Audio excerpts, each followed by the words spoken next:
Mga kaibigan, magandang araw po sa ating lahat. Muli pong nagbabalik ang inyong lingkod, Hilicomworks. Ngayon mga kaibigan ay ibabahagi ko naman po sa inyo ang part 2 po ng Wi-Fi system na kung saan ay gamit po ay Microtech. I-config natin mga kaibigan, isa-set up natin siya para magamit natin siya as a piso Wi-Fi. Again, ito po ay free license mga kaibigan. So nga pala kung kayo po ay baguhan pa lamang sa atin pong YouTube channel, mag-like po kayo, mag-share ng ating mga videos. At saka importante din na mag-subscribe at saka mag-hit ng ating notification bell para pa po sa susunod na atin pong mga video tutorial. Nga pala mga kaibigan, meron po tayong mga link sa baba po ng ating video, sa description ho natin. Meron po dyan ang mga link kung saan po tayo bumibili ng mga piso Wi-Fi parts. I-click nyo naman po dahil ang mga link na po na yan ay inisa-isa ho natin, mga legit Shopee store po yan mga kaibigan at hindi ho kayo masascam. Okay, so let's start mga kaibigan. So, syempre, i-plug in nyo na po ang inyong Microtech sa inyong pong computer. Tapos mga kaibigan, syempre, meron po tayong makikita na MAC address ho dito. Ito po, makikita po natin yan. Tapos, yung pong kanyang login na default is admin. Tapos, yung password naman is wala po yan. Blanco po dyan mga kaibigan. Okay, click naman po natin ang connect. So, pag maghihingi po yan ng password, gawan nyo po ng password or depende po yan sa atin. Pwede din po na mamaya na po ang atin pong password na ilalagay po dyan. Okay, so unang-unang gagawin ho ninyo, syempre huwag kalimutan na i-reset ho yung atin pong Microtech. So click yung no default configuration, no do not backup, tapos reset configuration mga kaibigan. Pagkatapos yan, magre-reset po yan, reboot po yan. Pagkatapos ay babalik ho tayo dito ulit. Hindi ko na po ito i-reset kasi na-reset na po natin ito mga kaibigan. Okay, so simulan na ho natin. Unang-una, punta ho tayo dito sa interfaces. Tapos, ito pong mga interfaces ho dito ay lalagyan lang muna po natin ng mga palatandaan. Ito, nilagyan ko na ISP. So, click apply, then okay. So, Ether 2 naman, kasi gagawin natin yan na AP. Lagay lang ho natin dyan, access point, or depende po yan sa atin kung ano po yung ilalagay natin na palatandaan dyan. Ether 3, yung pangatlong port, lagay ko din dyan is access point din po yan. Tapos yun pong Ether 4 is yan po ay para sa LAN, sa internet ho natin. Click apply, then okay. Pagkatapos nyan maibigan, punta lamang ho tayo sa wireless. Tapos makikita ho niyo dito, ito po, nakablanko po yan, or pwede din po dito po tayo direct maibigan po. So ang gagawin natin, double click lamang yan, mapupunta ho tayo dito. Pagkatapos, punta ho tayo sa wireless. So, dito sa wireless mga kaibigan, ito pong mode, gawin ho natin yan na AP bridge mga kaibigan. Ayan, AP bridge. Tapos, ito pong band, gawin ho natin yan na 2 GHz BGN. Ayan, tapos yun pong frequency, pwede natin i-auto po yan, pero may nakita ho kasi tayo na tutorial 2442 o suggestion nila, ilagay natin dyan mga kaibigan. Pwede din po na auto po yung ating frequency. Yes, SSID naman, lagyan natin dito is, halimbawa, highly, lagi ko lamang po maibigan yung pong sa customer ko. Melendo Vindo. Ayan. So, lagay ko lang po dyan. Okay, Melendo Vindo. Kasi dyan po tayo papasok mamaya, magko-combine tayo sa atin pong Node MCU. So, importante po na makikita ho natin to. Huwag po muna natin i-hide to mga kaibigan. So, yung country naman, syempre, Philippines. Pahanapin lang natin dito sa options. Philippines. Pagkatapos nyan, mga kaibigan, apply, enable, then okay. Tapos, mga kaibigan, punta ho tayo dito sa bridge. Tapos, dito po sa bridge, click plus sign. Ayan po, mag-add po tayo. Tapos, dyan po sa general. Dito, mga kaibigan, sa name, lagyan lamang po natin ng palatandaan. HS or hotspot. Ayan. So, yan lang po yung ilalagay ko. Depende po yan sa atin, maibigan. Pwede ho nating lagyan yan kung anong pangalan natin na gusto. O, syempre, palatandaan hotspot yan. Dapat hotspot ho talaga yung malalagay po dyan. Then, apply ho natin. Tapos, okay. Tapos naman, punta ho tayo dito sa ports. Tapos, click plus sign or add. Tapos, interface is WLAN 1. WLAN 1. Ayan po. Ating ilalagay. Tapos yung kanyang bridge naman, ayan po maibigan, naka-hotspot po yan. Tapos apply, then okay. So ngayon, click again yung plus sign kasi mag-a-add pa po tayo para sa atin pong Ether 2. So dito po sa Etherface, ilagay natin yung Ether 2. Ayan po. Yung sa AP ho natin. Tapos Tapos, ito mong bridge, dapat naka-hotspot po yan mga kaibigan. Click apply, then okay. Again, plus sign naman tayo para po sa atin pong Ether 2. So, sa Ether phase, tapos na po tayo sa Ether 2. So, sa Ether 3 ho tayo mga kaibigan. Success point ho natin. And make sure again, ang bridge natin ay naka-hotspot po yan. Click apply, then okay. So, ngayon naman, punta ho tayo dito sa IP addresses. Tapos, click plus sign. Tapos, dito po sa addresses mga kaibigan, type lamang ho ninyo 10.0.0.1/24. Tapos, yung interface mga kaibigan, naka-bridge 1 hotspot po yan. Ayan po, ayan. Change ho natin into hotspot bridge 1. Pagkatapos yan, click apply, then okay. Tapos, click plus sign again. Tapos, yun naman pong addresses ho dito na ilalagay natin ay 192.168.7.1/24. Ito naman pong interface mga kaibigan. Ito pong para sa LAN. Ayan po. So, Ether 4 LAN. Para magkakaroon ho tayo ng internet. Click apply. Then, okay. O yan naman. Punta ho tayo. Balik ho tayo sa IP. Tapos, DHCP client. Then, click ho natin itong plus sign. So, ito pong interface mga kaibigan. Ether 1 ISP. So, click natin yan, apply, then, okay. Ngayon naman, balik ho tayo sa IP, tapos firewall, tapos punta tayo sa firewall NAT. Ito po, NAT tab. Then, click yung plus sign or add. So, dito ho tayo sa general. So, yung chain natin is SRC NAT po yan. Yung pong out interface natin ay Ether 1 ISP po yan mga kaibigan. Tapos, click po itong action. Ito pong action tab. Tapos sa action, gawin ho nating masquerade po yan. Then, click ho natin ang apply and okay, para magkaroon na ho tayo ng internet. So, ngayon may bigan, nag-refresh ho tayo kasi nag-log out ho tayo may bigan. Since nag-reboot ho yung atin pong Microtech kasi nalagyan na ho ng internet. So, try ho nating i-ping ulit. Okay, ping. Tapos, 8.8.8.8. So, ayan may bigan, meron na po siyang internet. Pumapasok na po.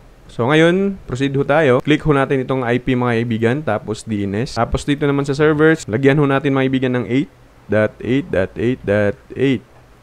Tapos, ito naman, mag-add ho tayo, 8.8.4.4. Tapos, mga kaibigan, click ho natin itong allow remote request. Then, apply ho natin, tapos, okay. Tapos, click IP again mga kaibigan, tapos DHCP server. Tapos dito po sa DHCP, click ho natin to. Tapos dito po sa DHCP setup. So ayan. Tapos ito pong interface ho yan mga kaibigan is Ether 4 po yan mga kaibigan. Click ho natin yung Ether 4 LAN. Tapos next, all lamang po yan mga kaibigan. Next lamang. Ayan, tapos okay. So ngayon naman mga kaibigan, again, punta tayo sa IP. Tapos hotspot. Hanapin natin yung hotspot. Tapos dito po tayo mga kaibigan sa servers. Yan, tapos click plus sign lamang po. Tapos dito mga kaibigan, punta ho tayo dito sa hotspot setup. Ito namang hotspot interface. Lagyan ho natin dyan yung bridge 1 hotspot. Tapos next, all lamang po yan mga kaibigan. Tapos click ho natin itong user profiles. Ito po mga kaibigan. Tapos click ho natin itong default. Double click po yan. Tapos mapupunta ho tayo dito. Sa rate limit niya ay ilagay ho natin kung ilang gusto natin na Mbps yung ibibigay natin bawat client. So sa akin, lagay ko lamang po is 3 Mbps, 3M. Okay, /3M yung download po niya mga kaibigan at saka upload. Tapos click natin tong scripts. Ayan, dyan ang scripts. So kung kayo po ay magtatanong mga kaibigan sa script ho natin, meron to kayong libreng scripts, plug and play na po yan. Dito po sa baba ho ng ating video ay meron po tayong link o di kaya ay ibigay nyo lamang po yung atin pong o inyo pong Gmail account or Yahoo Mail or email account nga pala. Punta lamang po kayo sa Facebook store ko mga kaibigan. Again, meron po tayong mga gagawin na bilang papasalamat din sa atin pong maibahagi ho sa inyo. Ay bisitahin ho ninyo yung atin pong link po dyan sa baba, yung atin pong Shopee store. At syempre mag-follow ho kayo sa akin at saka mag-like po kayo ng mga paninda ko po doon. Tapos punta ho kayo sa Facebook ko at hilingin po ninyo yung script na libre. Kung meron naman po kayong script na nakita, pwede din po yan mga kaibigan. At pwede din po kayong bumisita sa kanilang site o di kaya pumunta kayo sa Facebook group ng Juanfy kasi marami pong mga script doon. Pwede hong i-search ho ninyo at ma-download ho ninyo ng libre. Okay, so punta lamang po ako sa scripts ko mga kaibigan at i-copy-paste ko lamang po dito. So meron na po kasi akong ready-made kaya ayan, copy-paste ko lamang po yung login tapos logout naman. Copy-paste ko din po dito. Pagkatapos nyan mga kaibigan, click apply, then okay. So ngayon, next natin gagawin ay mag-flash na ho tayo ng ating Nodemco mga kaibigan. Kung hindi nyo po alam, meron po akong separate dun po sa part 1. Dito po sa baba ho ng video natin, sa description natin mga kaibigan, nandyan po yung part 1 kung paano po mag-flash ng Nodemco at paano din po mag-combine dito po sa Microtech. Pagkatapos ho nating mag-combine mga kaibigan ay babalik ho tayo dito. Pero syempre ngayon ipapakita ko din po sa inyo kung paano po mag-combine, ulitin ho natin ulit. Okay? So, kukunin ko lamang po yung atin pong Nodemco. Sa ngayon mga kaibigan ay diretso na po natin na i-set up yun pong configuration kasi natapos na ho natin na flash again mga kaibigan. Okay? So again, ang video sa pag-flash nasa description ho natin. Pagkatapos ho nating ma-flash, ang gagawin natin ngayon is ito po mga kaibigan. Next ho tayo ha.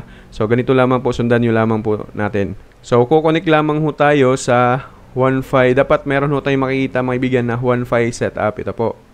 So Wi-Fi setup. So click natin yan. Kukonek lamang po tayo dyan. Kasi i-config ho natin ngayon. So ito mga kaibigan. Nandito na po tayo sa portal ng admin ng Wi-Fi system. Hanapin ko lamang po yung atin pong ginawa kanina kung meron ba dito yung yun pong pangalan ng ating ginawa kanina. Melindo Vindo, ito po yan mga kaibigan. So, yung default niya is admin, username, at saka password is admin din. Click login. So, dito po tayo mapupunta. Pareho lang na po mga kaibigan ng pag cellphone ho yung gamit ho natin sa pag-config or pag-config. So, dito tayo sa system configuration. So, window name, hayaan na po natin yan. Ito pong Wi-Fi SSID, scan natin yung Microtech natin. So, yung pangalan maibigan ay Melindo Vindo po yun. So, click ko po ito at automatic malalagay po dyan dito. So, hayaan na natin yan. Babaho tayo. Punta ho tayo dito sa Microtech router IP. Ito lang po yung ating babaguhin. Gawin natin tong 10.0.0.1. Tapos, ito, pinaka-importante din dito banda maibigan. Kailangan alam mo natin yung Microtech username kasi ilalagay natin yan sa Microtech mamaya. So, palitan ko lamang Haile Piso Wi-Fi. Tapos yung Microtech din na password, palitan ko din po mga kaibigan yung password ko. Depende po yan sa inyo kung anong password ilalagay ho ninyo dyan. Basta ang importante, hindi ho natin makakalimutan yung password. At saka yung Microtech username mga kaibigan, huwag niyo ninyong kaligtaan. Tapos dito naman po sa connection mode, keep alive po yan. Click keep alive. Tapos dito po, pwede ho nating palitan yung admin password. Ito po mga kaibigan, pwede po dyan. Pero as of now, hindi ko lang po papalitan. Okay, so operator, okay na po ito.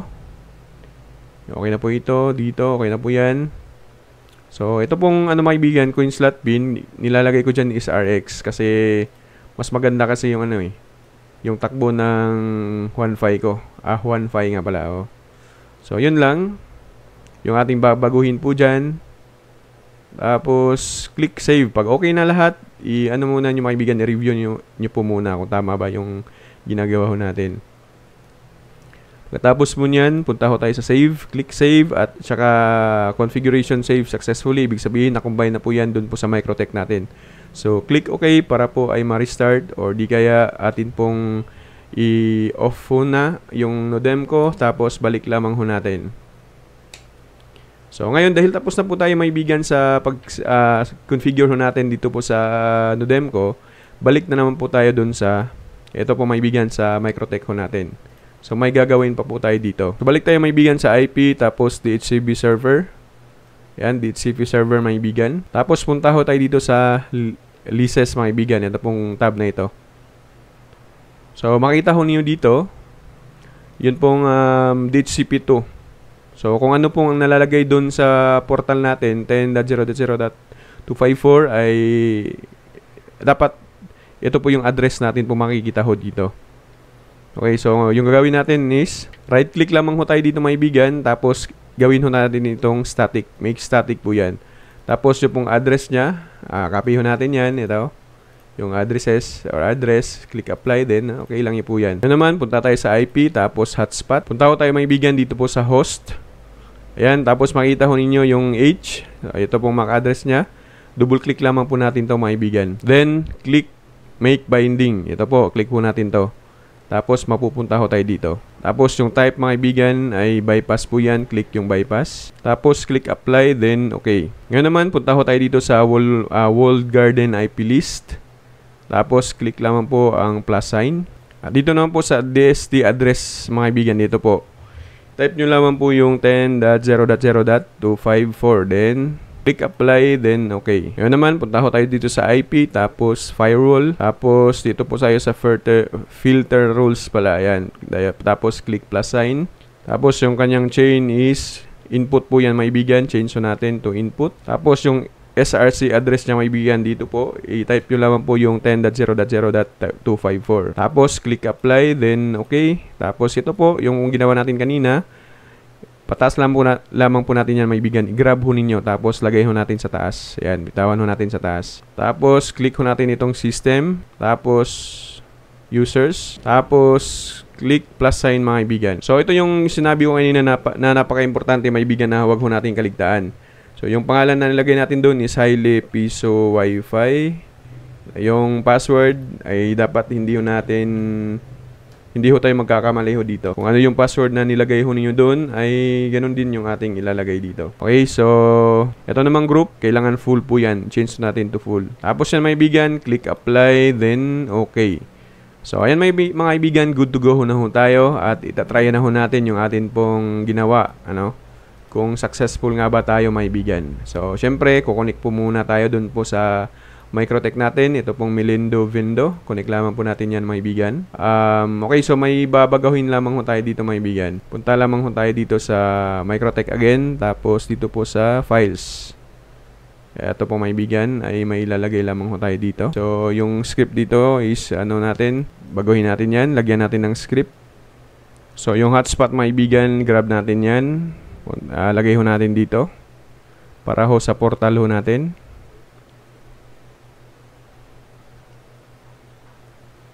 So, ayan maibigan, try ho natin kung magkakaroon ho tayo ng portal sa atin pong Microtech. So, ayan maibigan, successful ho tayo sa atin pong ginawa. Nakita ho ninyo, meron na po tayong portal. Ang kulang na po nito maibigan ay iset up po natin yung wirings ho natin. So, syempre, hindi ho natin ito matitest kasi hindi ko pa na-wirings yung ating nodem ko. Pero at least, nakita na ho natin na successful ho tayo. And pag makita ho ninyo maibigan na ganito, yung mga promo rates niya, okay na po yan. Tapos, hindi nga lang po natin to ma-click ng insert coin. Ma-click natin yan, pero hindi po yan hindi po yan gagana. Ayan. Kasi hindi po ho natin nalagay sa hindi po natin pa na wirings mga kaibigan. So, yun lamang po mga kaibigan. Yun po atin pong tutorial sa araw na ito. At saka, again, kung hindi pa po kayo nakasubscribe sa atin pong YouTube channel, ay mag-subscribe naman po kayo mga kaibigan. Mag-hit ng ating notification bell. Mag-like ng ating mga videos at mag-share mga kaibigan. At ganoon din naman, again, meron po tayong mga link sa description ho natin, sa baba ho nating video. Yan po ay mga link po ng mga Shopee Store mga kaibigan kung saan po tayo bumibili ng ating mga parts ng Piso Wi-Fi. At saka hindi ho kayo mas-scam, hindi ho kayo magsisisi kasi po mura lang din po ang atin pong mga parts nandyan po mga kaibigan. Again and again, magandang araw po sa inyo lahat and God bless us all.